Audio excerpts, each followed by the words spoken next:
Welcome back. Great to have you with us. Now, corruption, as we know in South Africa, it's so deep-rooted, we'll probably never get rid of it. And that's if you listen to the experts. But I want to give you an idea of a country that was very much in the same position, and they've done just that. They've done the impossible. Corruption is now being dealt with to the point where it's almost negligible. Now, in the 1950s, corruption over in Singapore was not just common, it was actually accepted. Some would say it was the way to do business back in the day. Now we fast forward to today, and the country ranks as the 5th least corrupt in the world. That's Singapore. Where are we? You're wondering. It's a good question. We rank 83rd. Not so good, is it? Now, part of the success is the use of quality management systems. Now, let's find out how exactly they work and what can we learn from that. Muhammad Ali from Worldwide Industrial and Systems Engineers. It's WWISE is the acronym that you're looking for. Muhammad, good to have you with us. I appreciate your time this morning, and I always feel like I say this incorrectly, so please forgive me. We're talking about ISOs. I think most people will know what ISOs are. ISO 9001 and ISO 37001. I know I butchered that rather badly, but why are they so important? And I suppose also, how do I say it correctly? Morning. Good morning, Gareth, and good morning to South Africa and Africa. Firstly, thank you so much for having me. I think, yes, you're right. The ISO, it's actually not an acronym, but everyone uses it as ISO, and it's the most common term to be used. It actually stands for the International Organization for Standardization. Now, each country has their own national standards body, like we have in South Africa, known as the South African Bureau of Standards. We developed SAN standards, South African National Standards. And when, after World War II, countries started trading with one another, it became an issue where a product from a specific country may be looked at as inferior if it's developing, or where a similar product is coming from a developed country and it would be superior quality.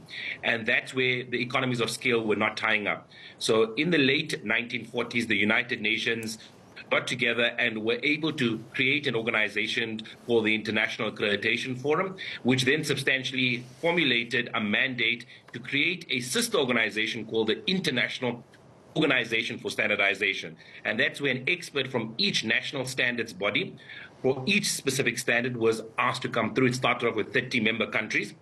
Believe it or not, South Africa was one of those founding members, something to be quite proud of.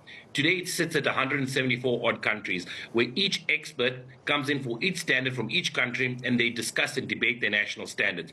And that gets elevated into an international standard, and that becomes the benchmark and baseline for countries, companies, or even economies like we have heard of Singapore implementing these standards to improve their governance. Now, I think this is a very important element, because what Singapore did, if you go into the stats, is that they took into the standards by buying into the key word called accountability and consequence management. They looked at exactly what was going on. So the prime minister that came into power at that particular time looked at these standards and enforced policy, the effective implementation. So when there was a person or a member from parliament or in the ministerial level that used public sector money for their own benefit in the international travel, they were prosecuted to the highest level, which indicatively was towards a lifetime imprisonment.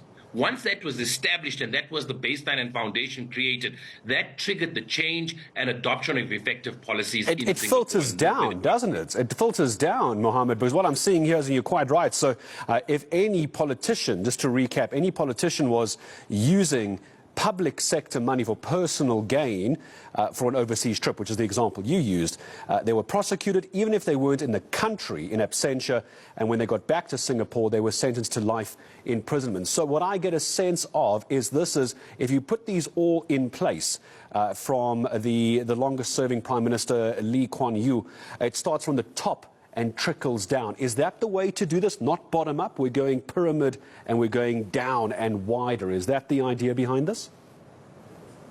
100%. I think you just spoke about sport just recently, So, I mean, look at it when you're playing football or you're playing in the Premier League. When the performance of the team is not being as adequate or not meeting the objectives or the targets of the predefined club, who is held accountable? It's generally the manager and the leadership. And that is fundamentally important. If you start at the top by holding people accountable and following through with consequence management, there is an example set. And once that example is set, everyone from the bottom follows. And I think that's what the standards are all about. It's about leadership, and it's about commitment and holding people accountable with effective consequence management protocols in place. Well, as a Manchester United long-suffering fan, I'm afraid I can't quite see the light at the end of the tunnel there, but I take the analogy. What I want to understand, though, is that worked for Singapore, but it's always funny when we talk about these changes, because this was the 1950s, 1960s, 1970s for Singapore. I don't think we get a sense of how long this takes, especially in South Africa's context, Mohammed. How do we start doing this? Who starts putting this together that maybe in 30, 40 years' time, you and I can sit here with lots of grey hair and say, guess what, Mohammed, it worked. Who does it, and how do they start it in South Africa? I think let's go back into the fathers of standardization and quality who looked at implementing or creating these frameworks. Edward Deming, Phil Cosby, and these are people that you will be able to see in literature or in academics. They said that to implement an effective standard with good governance towards change takes up to 3 generations. So we're starting off today. And I think the key question you mentioned, Gareth, is how do we bring this into South Africa? I think it starts off with the experience. So our leadership, our ministers, our presidents, everyone sitting at that high level, let's create that experience. Let's move away from privileged access. If you're going to get your passport, or you're going to get your driver's license, or you're looking at sending your children to school, send them to the public schools. Follow through with regards to being a citizen and experiencing what service delivery is like and what the challenges the normal citizen goes through. Once those experiences are acknowledged and understood, and you're not using easy privileges, which is perhaps like if you look in the UK, the Prime Minister themselves will use the public transport to get to work. And we need to get those experiences understood so they can find out what the challenges are. Once they embrace the challenge, the need for change will come in naturally.